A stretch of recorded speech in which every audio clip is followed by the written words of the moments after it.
by die skool toe leer ons vir die kinders, of die onderwyser leer vir die kinders van, dat het vat dus nou 'n hele jaar vir die aarde om rondom die son te beweeg. En dis toe dat die seun wat ek toe by sit, hy kyk my so, hy sê, oom Christo, dit beteken dat ek al 12 keer om die son is. Ek sê vir hom, ja, jy is 12 keer op die son. Dit was toe net na sy verjaarsdag.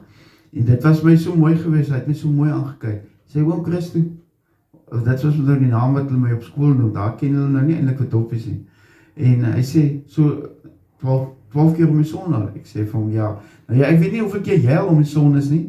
Een van die dae is ek 'n klomp keer om die son, ek wil nie meer dit tel nie, maar nietemin, dankie vir jou wat vanaand saam geluister het, ek het dit waardeer, ek hoop jy het dit lekker geniet en saam met ons gekuier, ek hoop die storieetjies was vir jou lekker.